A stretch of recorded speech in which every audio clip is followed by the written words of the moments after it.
Yogiri is a lab rat who unlocks an instant death skill, but is teleported into a world ruled by evil sages. However, when he realizes he has to beat dark gods to return home, he uses his skill to rizz up the psycho shawty, who helps him clap his enemies during the day while he gets sloppy toppies from her at night. Before this, Yogiri is on a field trip when his school bus suddenly teleports into a different world.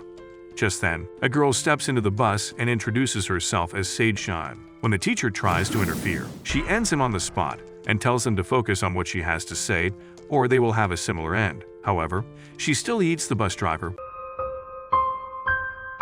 because he's not relevant to the plot. It's an evil world we live in. After, she tells the students that she has brought them here as new sage candidates because this world is ruled by sages, and she wants to replenish their numbers. She then casts a spell that grants everyone special abilities except for a few unsuitable candidates, and gives them a mission to slay a dragon. Afterwards, the students start preparing for an incoming attack, but Yogiri, who didn't get new powers, is sleeping like a dog without a care in the world. Meanwhile, the others choose a guy named Yazaki as their leader, and he decides to use the weaklings as bait and lock them inside the bus. Soon after, the dragon appears and game ends some of the weaklings. The last girl, named Tomo, wakes Yogiri up, and he sees that everyone around him is dead. When the dragon comes for them, Tomo freaks out, but Yogiri manages to execute it without moving a muscle. Tomo asks him how he did it, but Yogiri lies that the dragon died on its own. After they step up, they see 3 of their classmates flying towards them, and Yogiri wonders if he should game end them, since they basically left him here to die. When the guys land, they ask Tomo to come with them because they're in dire need of a sloppy toppy, and their leader even uses a giant fireball to scare her. However, Yogiri suddenly gets all serious and tells him to die, prompting him to fall over. He then does the same with the second guy before explaining that he has a skill called instant death, which makes him a low-budget light Yagami. He then asks the last guy, Dimon, why they were acting like idiots, and he tells him it's because they've come to this world once before. The 3 of them were summoned to defeat the demon lord, and once they accomplished their mission, they were sent back to their original world. He also reveals that while they live here for a year, only a few hours had passed at home. Yogiri decides to end him as well, but he begs for his life, going so far as to put a slave collar on his neck, so he can always be obedient to Yogiri. However, Daimon is more useless than Sakura, so Yogiri tells him to wait by the magical forest. He also tells him to empty all his inventory, so the Fasto leaves them with more money than any of you brokies have seen. You're broke! Afterward, he tells Tomo not to trust anyone, but when she asks why he trusts her, he says it's because she's got some soft, sweet melons, which makes her lose her mind. Meanwhile, Shine is gooming in her private quarters when her assistant Yuchi arrives and gives her a status report on the mission. He tells her that 2 S-ranked were also slain in the mission, and he is worried someone is using instant death magic. Shin is not really bothered by it and tells him to handle it on her own before going back to slapping her kitty. Later, Tomo and Yogiri arrive on a low-budget Paradise Island, and when Tomo sees the guards closing the gates, she quickly dashes towards them only to realize that they speak a different language. They soon meet a guy named Masahiko who speaks their language, and they tell him they got separated from their group. Masahiko tells them he usually takes entrance fees from everyone, but the higher-ups told them not to interfere with sage candidates. However, this also means he won't help them catch up with their group, so the duo decides to skedaddle. In passing, the guy asks Tomo if she'd like to diddle with his walnuts, and Tomo is so horrified that she grabs Yogiri's hand and runs away. Later, she admits to Yogiri that she was worried he might unalive Masahiko, but Yogiri calmly tells her he isn't some crazed murderer. As they look around, they notice all kinds of people, including demi-humans and elves. Just then, a cat girl named Mireyu shows up and offers to show them free of charge. Yogiri asks how it will benefit her, and she says she's trying to get piped by sage candidates. However, she assumes Tomo is dating Yogiri, so she promises to keep her posse away from him. That night, while Tomo returns from shopping, Mireyu brings a gang of thugs, and Yogiri realizes they're about to get robbed. Their leader further explains that they are after sage candidates without abilities, because those with strength are too strong for them to handle. Tomo quickly warns Mireyu to back off, insisting that Yogiri is much stronger than he looks, yet she only mocks them for being powerless. Before the group can strike, Yogiri casually wipes out everyone behind him, then turns his attention to the ones in front, testing if he can spare their lives by targeting only specific body parts. While the experiment works, he quickly decides he doesn't enjoy watching people suffer, admitting torture is not his style. As her allies fall one by one, Mireyu breaks down in tears, so he lets her go. Before he and Tomo can leave, guard Captain Adele and her men block their path. When she asks what happened, Yogiri pretends not to know, but Adele calls his bluff and admits she saw everything. Tomo demands to know why she didn't intervene, and Adele explains she was tracking the group's leader. Annoyed at being used, Yogiri listens as Torji adds that neither he nor Tomo has powers, making them unlikely suspects. Frustrated, Adele leaves, while Yogiri asks George to help them find a place to rest. At the reception, Yogiri asks Tomo if she would like to share a room, but she isn't ready to get her V-card swiped yet, so she says no. Later, she checks into a large room with a full-sized bed, but being separated from Yogiri only makes him think about him even more. She wonders if he wants to taste her cookie since he suggested sharing a room, and she also remembers how he said her melons were jiggly. Just then, he sees a ghost in her room and screams, only to realize that it looks a lot like her sister. The ghost introduces herself as Momo, and after some yapping, she reveals she's come here as her guardian angel. Tomo starts scolding her because she was nowhere to be found when she was needed the most, but Momo says she hid herself because she was worried Yogiri would obliterate her. Tomo is shocked when she realizes that Yogiri's ability also works on spirits, and Momo quickly asks her to warn him beforehand so he doesn't get caught off guard. Momo then explains that since she is a spirit herself, she can protect Tomo from supernatural dangers, and that this is the reason Tomo never gained powers of her own. Tomo throws a tantrum at first, but Momo calmly reminds her that powers often come with a heavy cost, and she only wanted to shield her from harm. Curious, Tomo asks if everyone without powers has a guardian, but Momo tells her she is a rare case because of her connection to the Danura School of Archery. Momo promises to do whatever she can to return Tomo to her original world, but Tomo hesitates since she has grown completely dependent on Yogiri. Wanting to prepare her better, Momo spends the entire night teaching Tomo her secret martial arts techniques. The next day, Yogiri and Tomo meet a woman named Celestina, who offers to help them track down their classmates. In exchange for some gold, she marks their map, provides translation tools, and even hands them train tickets to the royal capital. Before they leave, Yogiri asks her to invest all of their jewels in a business, surprising Tomo with his calm confidence. On the train, Yogiri quietly plays his game while Momo hovers near Tomo, who gets annoyed and tells her to bother Yogiri instead. Momo refuses, worried about what he might do if he notices her, only for Yogiri to casually say that he already sees her. He then asks Tomo to sit beside him, and the moment she does, he suddenly pins her down. Confused, Tomo looks up and realizes the entire roof of the train has disappeared. Yogiri learns that a hero is fighting an otherworldly aggressor nearby, and Tomo spots the blonde warrior clashing with a giant robot. She casually asks Yogiri to wipe them out since they're in the way, but he reminds her they can't just unalive anyone who annoys them, leaving her embarrassed. Their conversation is cut short when the battle draws closer, and the hero Santaro lashes out at innocent civilians in frustration. Yogiri asks Santaro why he's attacking them, but Santaro starts yapping about being superior, so Yogiri laments him. The robot sees Santaro die and immediately explains that he is not an enemy, and if they let him go, he will grant them one wish. Yogiri agrees and asks how he can return to his world, so the robot tells him he will need coordinates and a massive amount of energy to do that. Meanwhile, Adele and George interrogate a man blinded by Yogiri's power, but nothing seems to heal him. Their leader, Lane, even tries to turn him into a vampire, yet he remains blind. Before they can figure it out, a hero bursts into their hideout, ready for battle. The other hero, named Ian, attacks Lane, but she tanks his attack, prompting the hero to go all out. Even after a massive explosion, Lane appears unharmed and reveals she is actually immortal. She then throws Ian off the balcony and tells Adele and George to look for Yogiri. Soon after, they spot the train and notice Santaro lying dead nearby. When Lane shares this with Shion, she assumes Yogiri must have an instant death weapon because he isn't strong enough to beat a hero. At their meeting, Lane summons a sage named Masayuki and tells him to gather the immortal corpse and launch an operation on Hansabusa. Meanwhile, as Tomo and Yogiri rest for the night, Tomo returns with a futuristic weapon that can change forms and hands it to Tomo. The following day, Yogiri and Tomo arrive in the city of Hansasuba, and Tomo comments that it looks like a Japanese city. She then notices that Yogiri seems down, and it's because he ends up game-ending anyone he attacks. When he says he's been eliminating all the demons and thugs that were after them, Tomo realizes he gets tired when he uses his powers. While navigating through the city, they locate a high-rise hotel that Celestina had marked on their map. When they step inside, they run into their classmate Yuki, who says he's separated from the others and started his own quest. before he can explain further. His shoddy Erica shows up and sternly asks why he's getting friendly with other girls. Erica is among the list of baddies Yuki pipes every night, along with Stephanie, Chelsea, Euphemia, and Riza, all of whom are ready to pounce on them. Yogiri whispers in Tomo's ear that Yuki was left behind like the rest of them, and he must have acquired some special power that gave him 11 inches in the truck. However, Tomo reveals he's always been arrogant and popular among the ladies. Yuki then invites Tomo to become a part of his harem, but since she is with Yogiri, Yuki offers to accept him as a servant.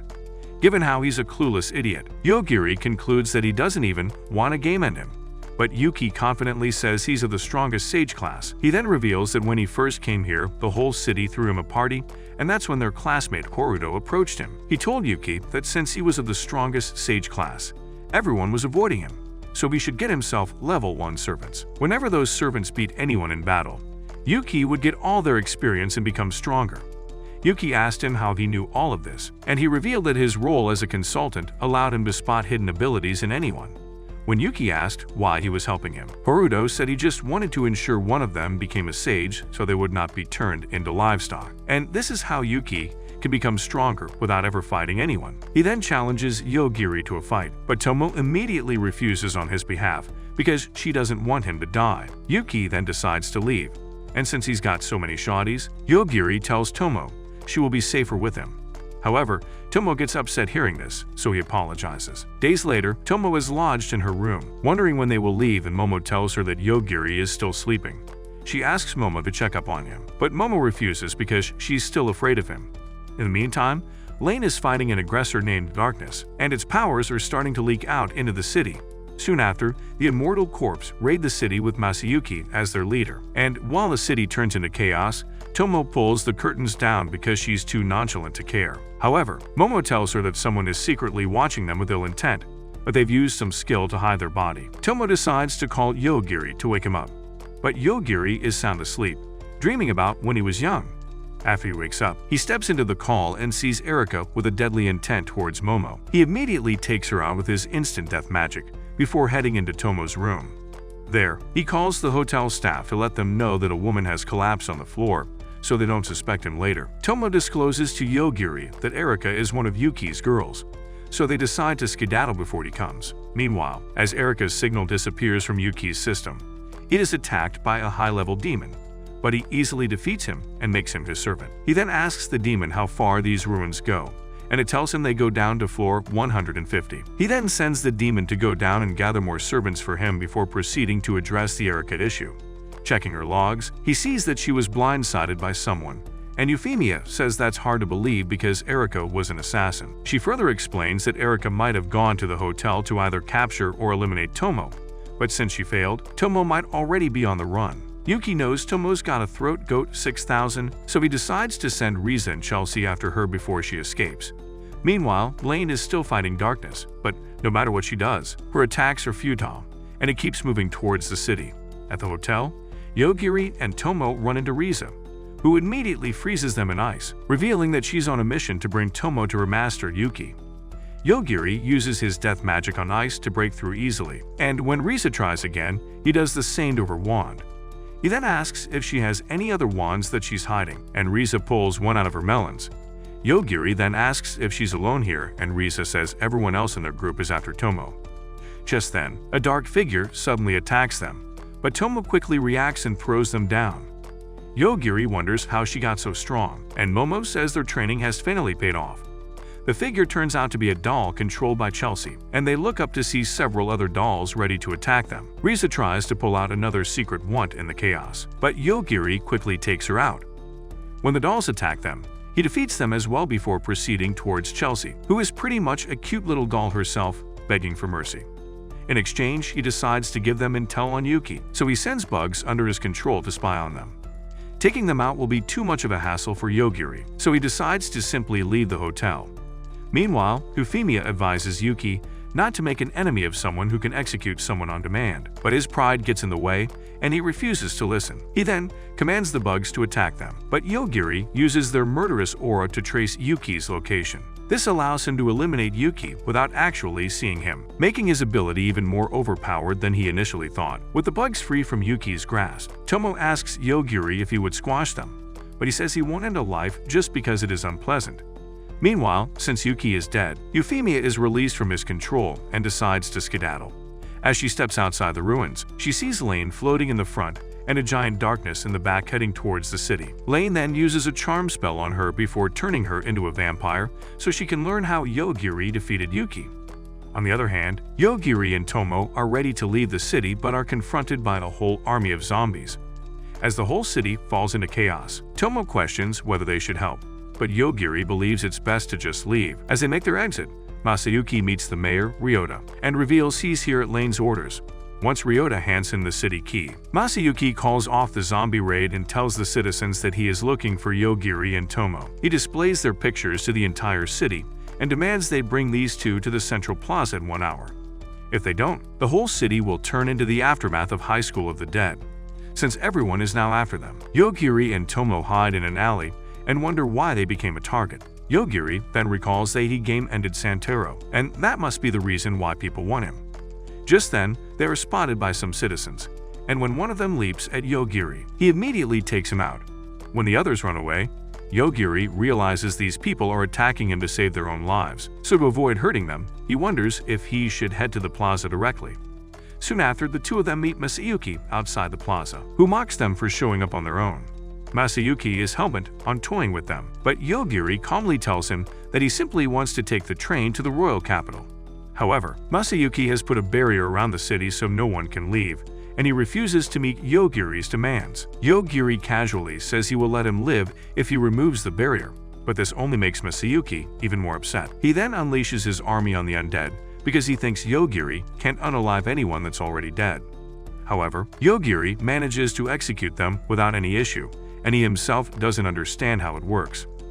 Tired of his nonsense, Masayuki starts transforming into a werewolf, but Yogiri thinks he's Eren Yeager and ends him mid-transformation. Tomo scolds him for breaking the golden rule of anime, but he's too nonchalant to care. Since they still have the barrier problem, the duo turns to Mayor Ryota, who is terrified of his life and begs for mercy. He swears he had nothing to do with the attack, and Lane had ordered Masayuki to hunt them down. When they learn that Lane is also a sage, Tomo throws a rant about how Shion brought them here and tried to end them, and now Lane is also doing the same. Just then, Momo points out that she is sensing a murderous aura from all directions, and they look around to see mind-controlled citizens eyeing them like they're Trump supporters. Ryota quickly retrieves the city key from Masayuki's corpse to form a barrier, but the key does not work. Turns out, Lane is holding the barrier by herself, and Euphemia warns her not to make an enemy of Yogiri. Lane knows Euphemia is completely loyal to her now and won't lie to her, which means Yogiri might have the power to end her as well. Back in the city, the citizens charge towards Yogiri with weapons, and he is forced to take them out, much to Ryota's horror. Meanwhile, Lane decides to use the Shadow Clone Jutsu to increase her chances of ending Yogiri. Soon after, the darkness makes its way to the city, and while Yogiri is distracted from it, Lane notes that since her clones have no murderous intentions towards him, Yogiri cannot track her like he tracked Yuki. She then commands her clones to bomb the city as soon as the darkness dies, and whatever follows will just be a natural disaster. Meanwhile, Tomo asks Yogiri to take the monster down, and as soon as he does, the clones attack the city. Yogiri tells everyone to put their head down, and once the missiles stop, he finds himself motorboating his face between Tomo's airbags. When he gets up, Tomo informs him that several women in red dresses are heading towards them, and Ryota reveals that it's Lane. Tomo asks Yogiri if he can take the real Lane out, but he says she is not attacking him directly, so he cannot track her intent. Tomo then asks Ryota how many Lanes there are, and he reveals the original one has just made copies of herself to blend in. Yogiri says he might have a plan, but that requires Lane to attack him directly. Ryota pulls out a live map of his city and reveals there is a pattern to Lane's attacks, and she does not attack the same place twice. This allows them to predict the location of the next attack, so Ryota decides to go there alone. However, Ryota says he can teleport them there, and Tomo says she has sharp eyesight that will help him spot Lane from a distance. Thus, they all teleport to the next possible bomb site, and once they see an attack coming, Yogiri grabs Tomo's hand and takes the hit. This allows him to track the copy of Lane and take them out, while Momo uses a spell to shield them from the attack. She then hands Tomo a scroll, revealing that she got it from an aggressor, and it has the power to transform into a shield. Soon after, hundreds of Lane copies drop like flies, and the original Lane realizes they all died because they were made similarly. Just then, Lane feels Yogiri's spell on her and realizes that he somehow tracked her original body. Right before she dies, she says something about saving a girl, and elsewhere, a mysterious room lights up. A girl wakes up in a coffin and sees a crystal in her hand. That crystal displays a recorded message from Lane, telling her that she is a copy of her, but with her own thoughts and consciousness, essentially making her a separate person.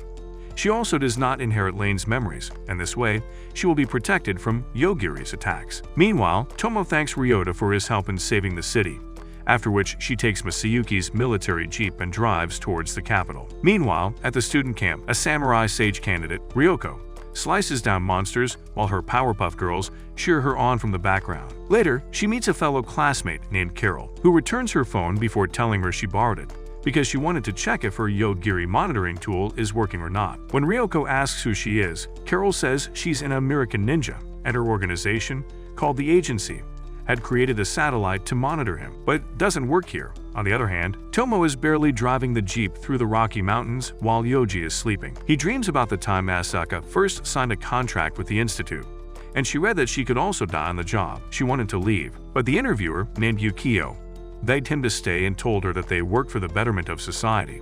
While showing her around, Yukio told her about the term Alpha Omega, which was the codename for the test subject she was in charge of tending to. He further told her that the test subject could game end anyone he wanted at will, and Asaka was immediately terrified because she thought she was going to meet a monster. When she asked why she was chosen, Yukio told her that since she is an impressive teacher, the org wanted her to provide education so they could stop the test subject from wiping out all life forms on Earth. Eventually, he took her to a vault and handed her an instruction manual before leaving her. Asaka used her card to open the vault and stepped into a prop environment with a Japanese-themed house in the middle. Expecting a monster inside, she carefully stepped inside and slid the door to see a young Yogiri sitting alone. She immediately rushed in, enraged that the Institute had locked up a boy, so she threw him outside and told him to touch some grass. Yogiri was confused, but then he noticed a shadow monster lurking behind Asaka and eliminated it using his powers.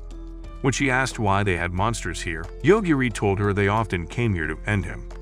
As she introduced herself to the boy, Yogiri told him he was hungry, so she decided to cook him food. While eating, she asked him what his mother used to call him, but Yogiri didn't even know what a mother was. Asaka then asked if she could give him a name, and when he agreed, she gave him the name Yogiri. When Yogiri asked if he could take her last name, she realized he must see her as family, so she agreed to it. She then taught her how to greet others, and that's how she became a motherly figure in his life.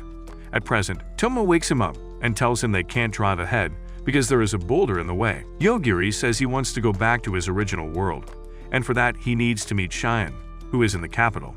However, since the road is blocked, they decide to take a different route and back up, only to notice a dragon behind them. Tomo is freaked out, but when the dragon attacks them, Yogiri casually drops him dead off the cliff, reminding her that they've got plot armor. Just then, she notices a whole horde of dragons heading their way, and when they fly into attack, Yogiri sends them all to the promised land. However, he also admits that they are at fault for stepping into the dragon's territory. Just then, a giant golden dragon appears, and Tomo believes they are screwed. However, Yogiri realizes the dragon has no ill intent towards them, and not long after, it says they passed before flying away. However, Yogiri tells him to stop, or he will face the same fate as the others. The dragon then takes the shape of a girl named Attila, and she is terrified of getting ended. Yogiri asks why she attacked them, and she says she wanted to see if they are qualified to meet the Swordmaster. Yogiri says they do not know any Swordmaster and are heading to the royal capital. However, when she says the Swordmaster is a rival to the sages, Yogiri decides to visit him to see if he has any information on how they can go back. Attila guides them through the forest and takes them to a crowd of swordsmen, and all of them are aiming to become the next master. A guy tells them to skedaddle because they're not worthy, but the Swordmaster Urabe shows up and tells the others to fight each other until he tells them to stop. They have to shrink their numbers down to at least half in the next 10 minutes, or all of them will fail the test. Yogiri is not interested and asks if he can leave, so Urabe creates a new rule that if anyone escapes, the rest will fail. As the battle begins, people start attacking each other, and a blonde knight named Rix steps up to protect Yogiri and Tomo. He believes a true swordmaster protects the innocent, and during his speech, Yogiri notices a few mages trying to end him. He uses his powers to take them down, and the knight assumes Urabe punished them for their insolence. Just then, a boy named Lionel starts crawling towards Tomo and begs her to hand him the rainbow stone at her feet. Once she does, the boy's body is restored, and Irabi then asks the rest to stop and come with him. On the way, Attila explains that they can become a divine knight by completing their trials. A divine knight is a figure who watches over a dark god who was sealed by the divine king 1,000 years ago. Tomo then asks Lionel what that stone was earlier, and he says it was an apology stone he received for having such a terrible fate. Last time, he was sacrificed to a cult, so a goddess appeared and gave her a stone which he can use to heal or summon a lucky item. Soon after, they pass through a barrier that takes them to huge plains with a tremendously large tower in the center. As soon as they enter, Momo senses a terrible aura and protects Tomo from it. Yogiri and Rick seem to be okay, but Lionel starts vomiting, so he has to use his apology stone to heal himself. After the aura disappears, they notice that Alita is not with them, and Rick reveals she must have been stopped by the barrier. The remaining fighters then head into the giant tower and take a lift to the top, where Areb shows them what he calls the end of the world. Tomo uses her sharp eyes to see a man in black and a woman in white at the center of a giant ball of energy. They both seem to be frozen in one place, and there is a sword going through both of them. Areb tells them that time moves much more slowly in the barrier, and it will take 1,000 years before any attack hits those inside. The participants then learn that they have to reach the bottom of this tower in a day to complete the next text. But Tomo believes it will be easy if Yogiri just uses his powers on the dark god. However, he doesn't have a reason to hurt him, so that plan goes out of the window. She then notices that Yogiri is acting a bit weird, and he whispers something in her ear that makes her freak out. Yogiri then suggests they leave immediately, but a mage named Frederica stops Lionel and tells him to give her one of his rainbow stones. However, when he says they only work on him, she gets upset and leaves while spitting nonsense like a Karen. Rick then informs them that the tower is filled with traps, so they must tread carefully, but Lionel immediately falls for one. He then decides to tie one in his hand in case he does it again, and he steps into a room full of traps right after. As Rick steps in, he sees a knight named Teresa, ending everyone who comes through the door. When he asks why she's competing when she's already a knight, she says her title of a knight was stripped because she was caught watching too many gaming videos, so now she's trying again. Before Rick fights her, Tomo warns him of a super thin wire webbed across the room. Since her secret is exposed, Teresa goes all out, so much so that even someone as strong as Rick struggles to hold on his own. And in the chaos, Yogiri snaps his fingers and finishes her off in an instant. Afterward, he spots Lionel's amputated hand with a crystal in it, and Tomo finds his other half wheezing in pain. Later, the four of them arrive at a safe floor, so Yogiri suggests they split up from here. Rick agrees to go his own way, and Lionel decides to spend the night here because his magic stones are replenished after midnight. Yogiri decides to rest as well, but they learn there is only one room available. Once inside, Tomo tells him to keep his Johnny away because Momo is watching, but Momo says she can hide in the walls if they want to clap. While they are talking, Yogiri changes into his night suit and falls asleep in seconds, leaving Tomo blushing. Meanwhile, Lionel receives 100 rainbow stones because of everything he faced today, and also learns he can exchange these stones for an ultra-rare item. When he activates the trade, a freaky blonde with monstrous melons appears, and he realizes this shoddy is Vannato, the same goddess that sent him to this world with the apology stones. Lionel is expecting a sloppy toppy, but the goddess says she only came here to inform him that she has updated his respawn point, which means he will appear here every time he dies. After she leaves, Irabe learns that the number of deaths in the tower does not match the number of souls in the tower, and Irabe tells her not to worry as the barrier will remove the extra anyway. He also learns that he needs to gather the souls of the deceased to keep the barrier up. Elsewhere, an assassin named Ayoi is running through the fields when she is attacked by a man. She uses her magic eye to learn that her target is Rikudo, but even before listening to what she has to say, he starts attacking her again. However, Ayoi easily nullifies his magic, prompting him to resort to a sword. Before he swings, Ayoi moves behind him and finishes him off with her dagger. Just then, she receives info about her next targets, who happen to be Yogiri and Tomo. Annoyed that she has to deal with sage candidates, she moves to her next mission, but not before an idiot comes running after her. He introduces himself as Diamond, revealing that he is a healer who was enslaved by Yogiri before Rikudo freed him. However, since Rikudo is now dead, he wants Ayoi to accept him as a servant. The next day, Tomo wakes up only to find Yogiri sleeping with his face buried into her pom-poms. After pushing him off, she notices that Momo is half stuck in the wall, and Momo explains that she wanted to give them some privacy. However, she got curious and started peeping, and now she's half stuck in the wall. She also explains that the tower is gathering the souls of everyone who has died in this tower, and there is a lot of suction in the walls. As Momo becomes more absorbed, Yogiri awakens and traces the magic back to its caster, enabling him to stop the caster and free Momo. While Momo wonders why they're gathering souls, Yogiri tells Tomo to toughen up, because he will finish off everyone who stands in their way. He also explains that he usually avoids casualties, but everyone here is ready to take their lives, so he won't hold back from here. Tomo tells her she's already got nerves of steel and that they are in this together, and for some reason, that makes Yogiri feel a strange tickle in his little Johnny. Wanting to hide his blushes, he turns around and tells Tomo to order food, or he might end up devouring her cookie. Meanwhile, Ayui is on her way to Hansasuba.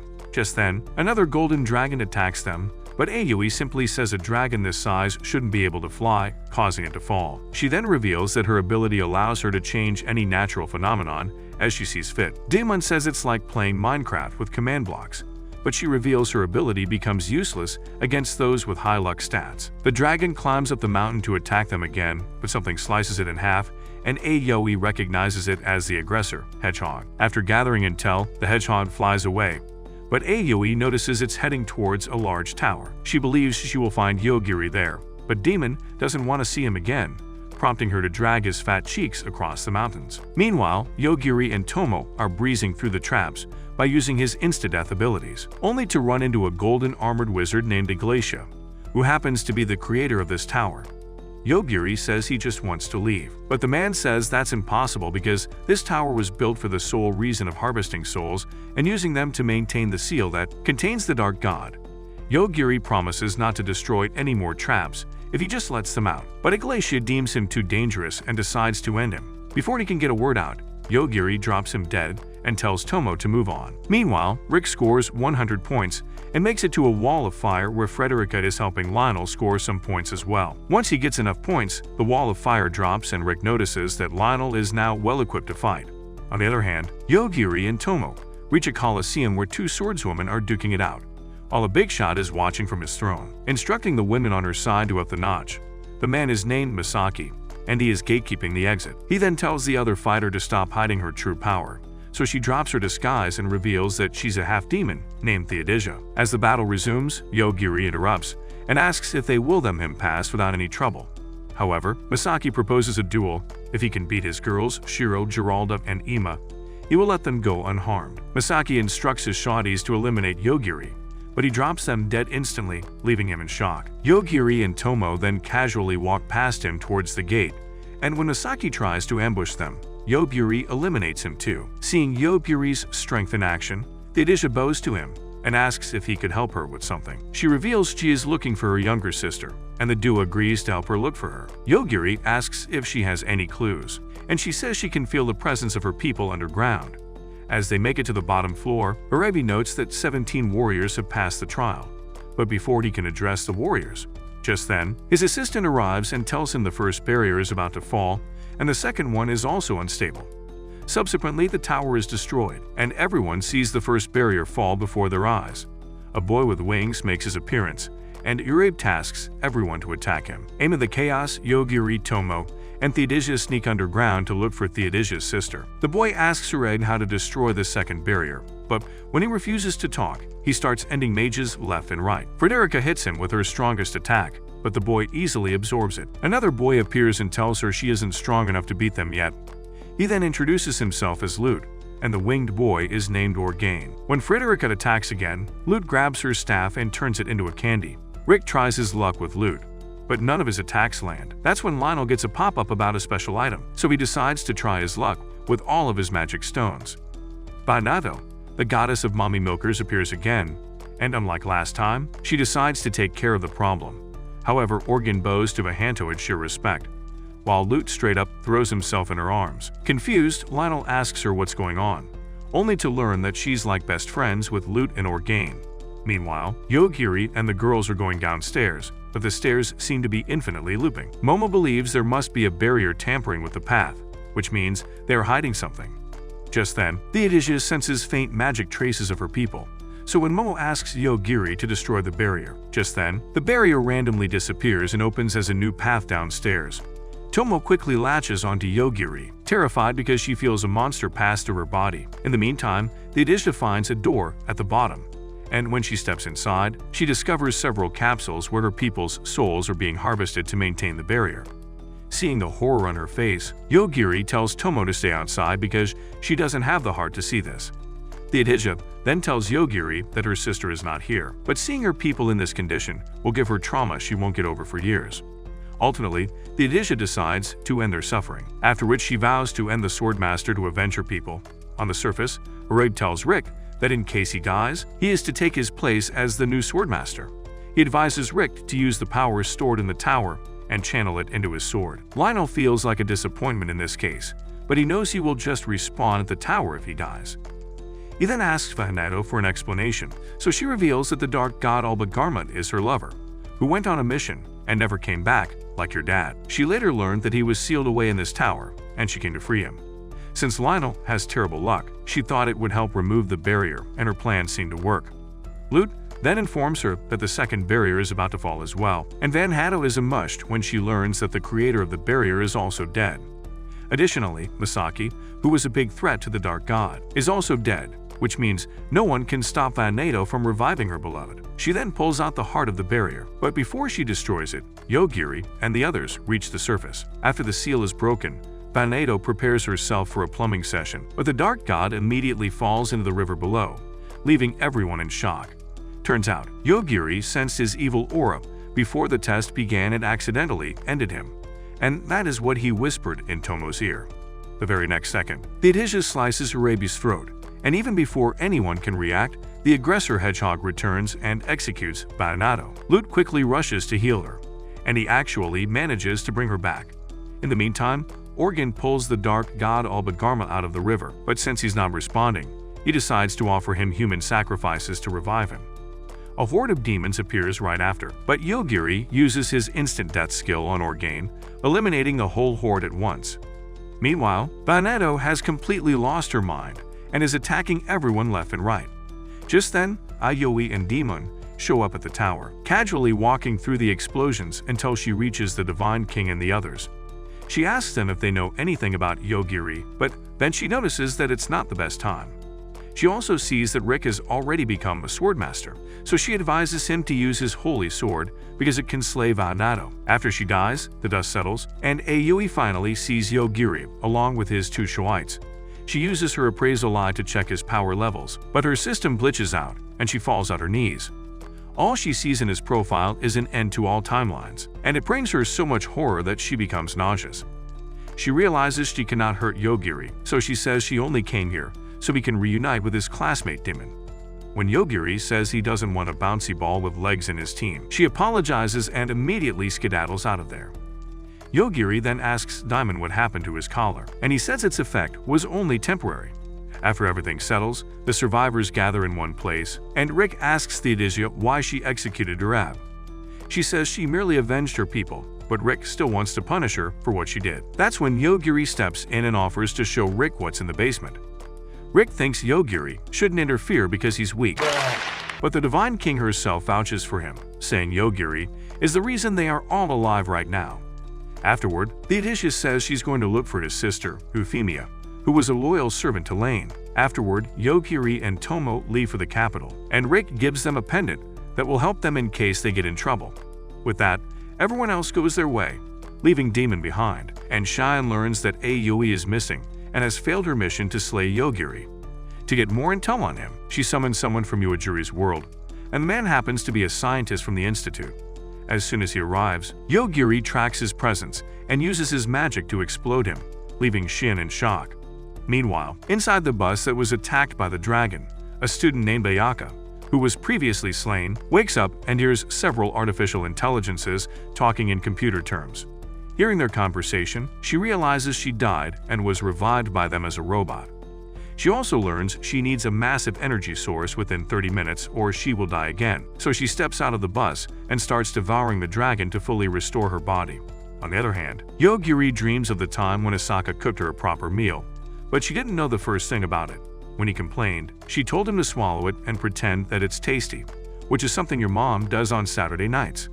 Later, she decided to give him some early education, but was soon interrupted by a human-like android who had come to deliver groceries. Asaka asked her to bring other stuff for her own convenience, and the robot agreed to do it.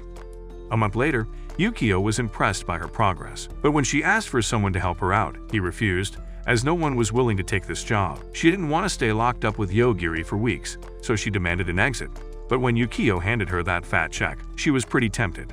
She then argued that she can't even use this money, but Yukio told her she can go outside whenever she wants, which was something she wasn't aware of. She then asked who would cook for Yogiri in her absence, and Yukio informed her that the robots had cooked for him before she came. Hearing this, Asaka headed out into the city, and after lots of shopping, she spent the night at a luxury hotel. However, she later woke up in captivity, and a voice talked to her through the speakerphone. Back in the vault, Yogiri learned that Asaka was on vacation, which made him a little sad.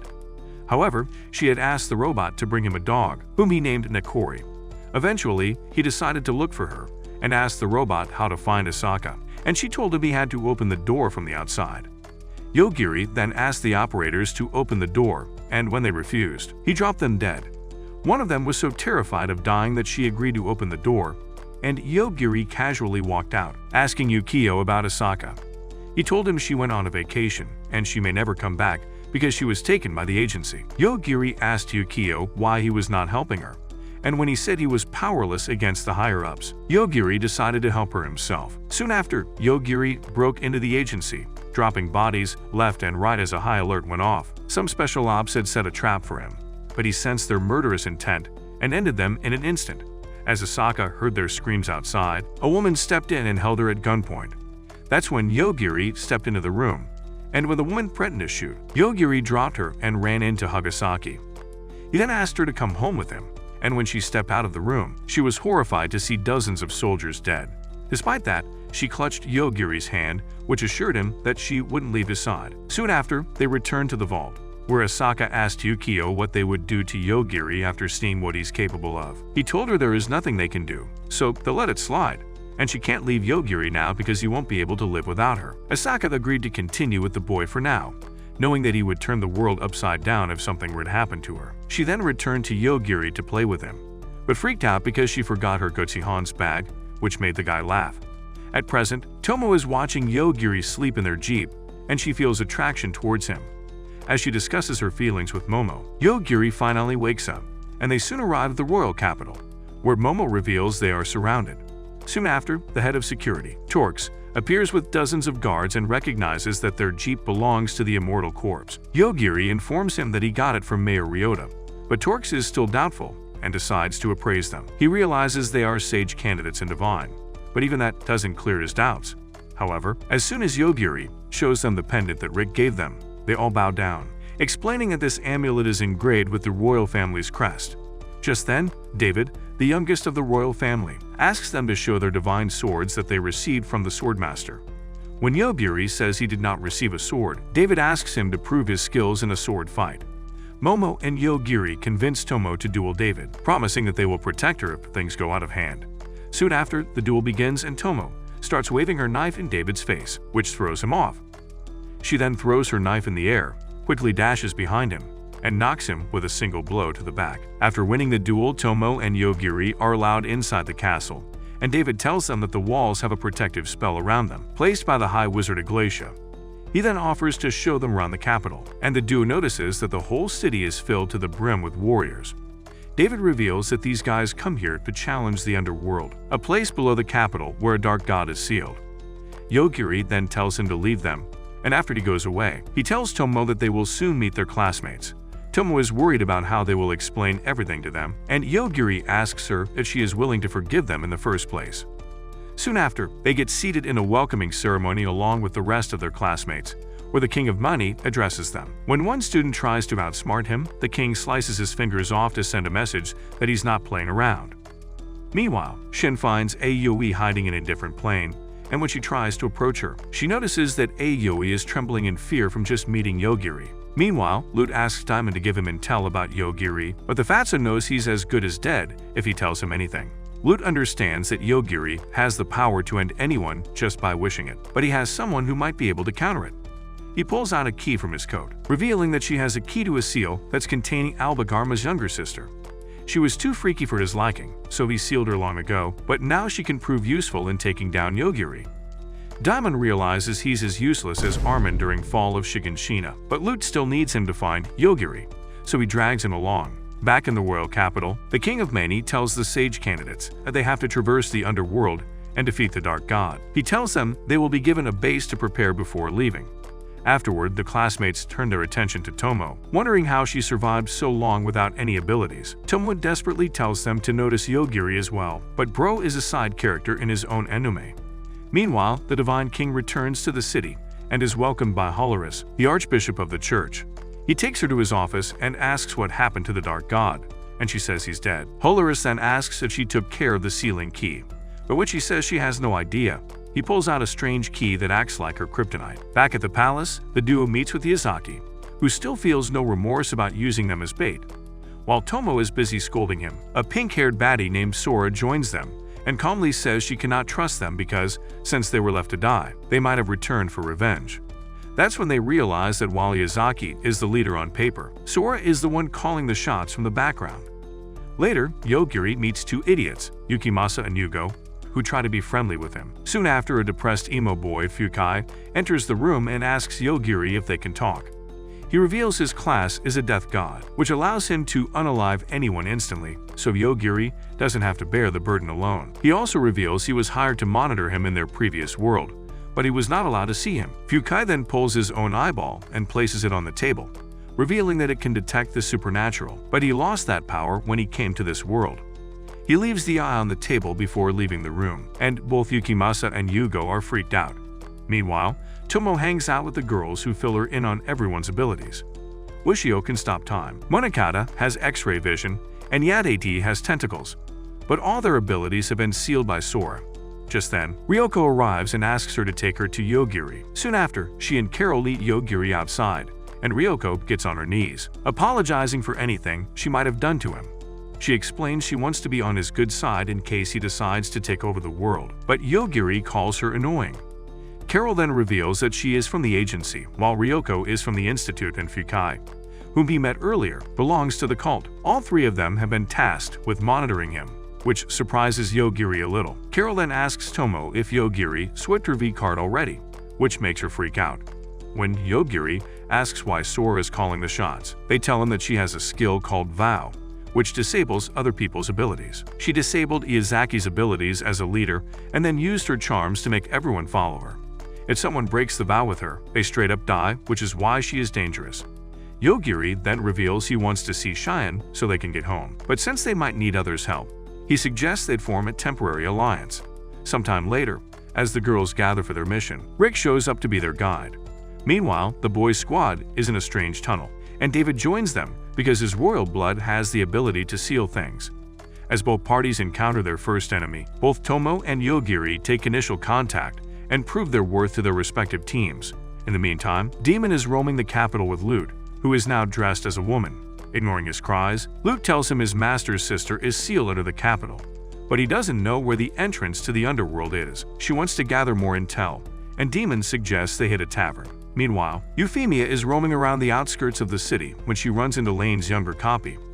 She recognizes her immediately and bends the knee, introducing herself as a servant.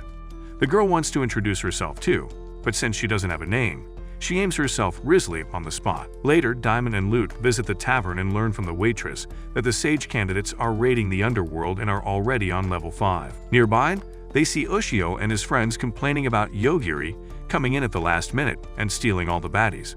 Just then, Hidaka, who was recently revived in the bus, arrives and starts beating Ushio up. She pounds him to the point that Ushio dies, and she declares that she will end one of her classmates each day as punishment for using her as bait. As everyone runs out of the tavern, Shin appears and introduces herself to Lute and Demon. She tells them Yogiri has the ability to detect murderous intent, which is why it is best to dispose of him as soon as possible. Lute vows to take him out, but she thinks a mere dark god's underling can't do much. Shin then gives them a hint on how to enter the Underworld before leaving. Meanwhile, as Cheyenne gets an update on the sage's performance in the Underworld, a fellow candidate, Horuto, enters the room and asks Cheyenne to extend the time limit.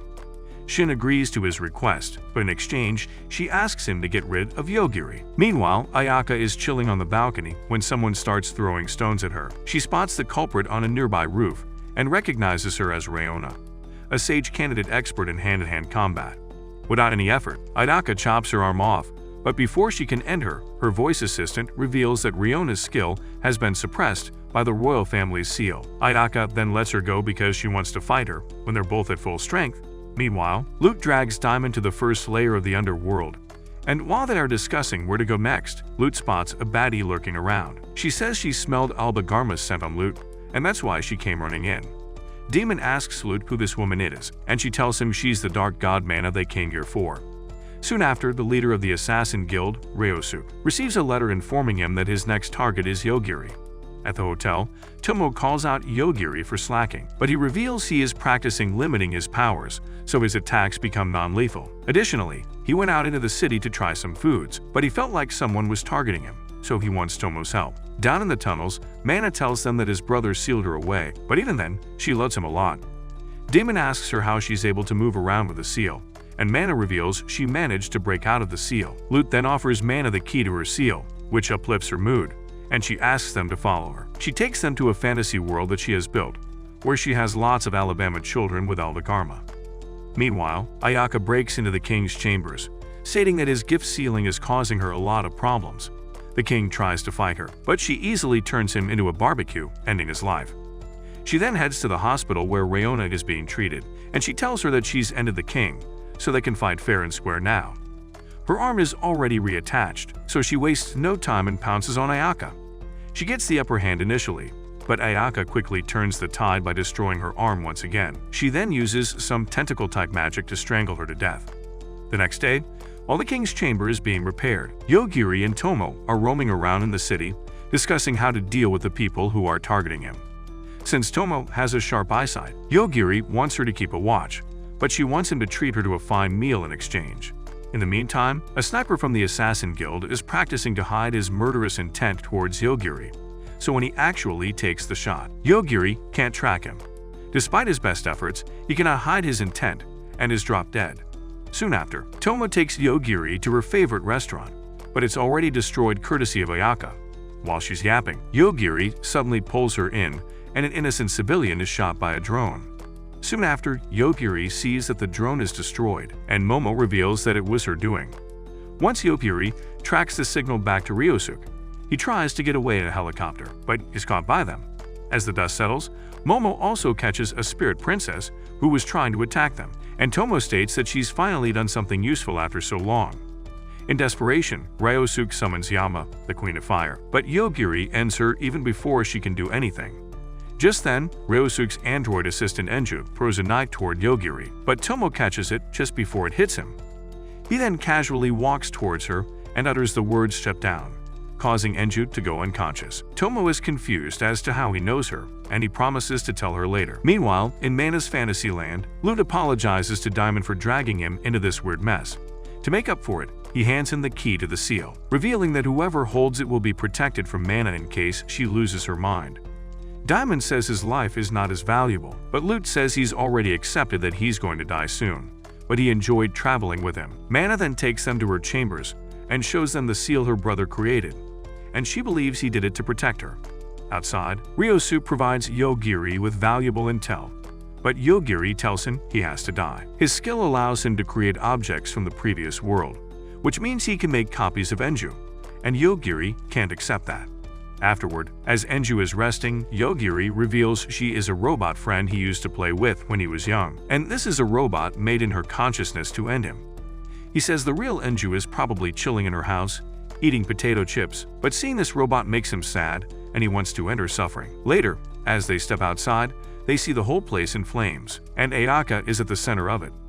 Sora gathers everyone and informs them that Ayaka has already taken the lives of 8 sage candidates. Those who can fight have to tend to their underworld mission, so Ayaka finds them alone and picks them apart one by one. They were told to leave the country because things have turned worse ever since they came here, so Sora urges them to push harder. The next day, on the 6th layer of the Underworld, David is tasked with joining Yogiri and Tomo, but they advise him to leave the city before it turns into a circus.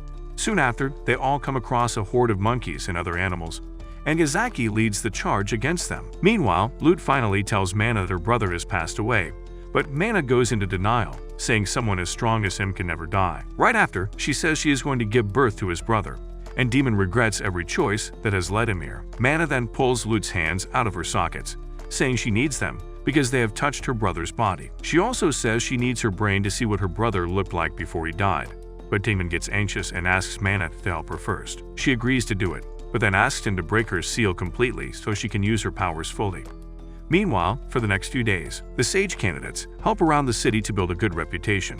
While they're having dinner, the girls ask Tomo if she and Yogiri have explored the Lala land, but she starts blushing and leaves to find him. Yogiri, on the other hand, is chilling in the forest when he sees David in a trance, nearly walking off the cliff. Yogiri quickly takes action and stops him, but soon after, something erupts from within the cliff. Back at the diner, Cheyenne suddenly arrives and tells them they've had it too easy so far, and no sage will come to existence if this continues. Thus, she asks them to fight amongst themselves until there's only one remaining, leaving them in shock. Soon after, Ryoko sees from her phone that the second gate is open. Meanwhile, as Tomo looks for Yogiri in the forest, the cliff he's on breaks and he plummets into oblivion. Elsewhere, Theodisia spots a group of mages smuggling half-demons and attacks their carriage. After beating them, she frees her people and then spots her sister Euphemia close by. At the diner, Cheyenne adds that those who have not executed anyone in 1 hour will be executed themselves. The same thing will happen if anyone tries to escape or leave the castle. While the others find it absurd, Fukai steps up and tells Cheyenne that she should be the one to die, so she agrees to let them all go if they manage to slay her. Fukai then uses his instant death skill to end her, but she immediately comes back to life and gives some illogical explanation of how she made it happen. Fukai doesn't listen and continues to use his ability on her until she gets annoyed and flicks his head off his neck. While everyone runs away, two girls named Romiko and Giuna find Tomo in the forest to inform her about the battle royale. Meanwhile, Yogiri is still free-falling with David and recalls the time Asaka told him that beings who surpass humans cannot live by human standards, so they must create new moral grounds for themselves. She advised him to think carefully before acting, reminding him that just because you can stick it in the toaster doesn't mean breakfast comes with extra sausage. Following her advice, he decides to use his instant death ability on his momentum, allowing him to slow down as he falls on floor 7, which happens to be Mana's fantasy land. Inside her castle, Demon Finale breaks the seal, and she tells them both to leave before she blows them away. Demon quickly grabs Lute and drags him out, but the ground beneath their feet becomes sticky. Lute tells him he will be sucked in if he doesn't leave alone, but when he refuses, he kicks him out of the castle. Meanwhile, the half-demon sisters and Risley finally reunite, and Euphemia explains that she's become of an origin blood thanks to Lane. Risley adds that she can also sense her people's presence, so they teamed up to search for other half-demons. She also reveals that they are heading to the capital to meet Yogiri, and Theodisia reveals she's already met him before. On the 7th floor, Yogiri sees Diamond running towards him, and they are both confused to see each other. Just as Diamond hides behind him, Yogiri sees a blue slime following and tells it to die. Demon then explains they can get out of here using a shortcut, but slimes are guarding it. Yogiri agrees to come with him and defeat the slimes, but in return he wants the Fatso to carry David on his back. On the 6th floor, tensions run high as all the students begin fighting amongst themselves, while Tomo hides atop a tree to avoid fighting entirely. That's when Momo tells her that Yogiri is stuck on the 7th floor and doesn't know how to return. As for Tomo, since she wasn't in the room when Shion started the next mission, she is not even a part of it and can go on without taking any lives. Soon after, Yogiri and Diamond reach a lift that takes them to the 6th floor. There, a fellow candidate with the ability to read and manipulate the future senses them coming and tries to end them. But no matter what he tries, the future book tells him that he's going to die. As soon as Yogiri steps out of the lift, he ends the candidate. And when Demon questions his morals, Yogiri explains that this guy tried to end them first. Afterward, Demon learns that he is also part of the game, and he'll die if he tries to run away. Just then Mia, an extremely overpowered candidate with the powers of the cat god, sees the notification about Diamond and decides to end him. She meets him outside and immediately tries to attack Yogiri, but he defends himself with martial arts. Mia notices that one of the cats giving him powers is dead, so when she asks the other to take over, Yogiri ends the other one as well. With both her power sources eliminated, Mie becomes useless and runs away into the forest. Meanwhile, Tomo watches all the chaos from a distance when Momo arrives and reveals that their position might be compromised. Tomo decides to change her hiding spot, only to run into her best friend Mikochi, who was hiding her ability as a necromancer until now. She then introduces Tomo to her guardian spirit Tainu, and Tomo becomes jealous because Tainu looks like a doll while Momo looks like an inflated toy. Just then, Mikochi uses her hidden skill to steal Momo and strip Tomo of her armor. Just then, Yogiri arrives and covers her up with his own jacket, before turning his attention to Mikochi. Elsewhere, Izaki and his squad try to take out Sora because she stripped him of his leadership role, but she proves to be too powerful for them.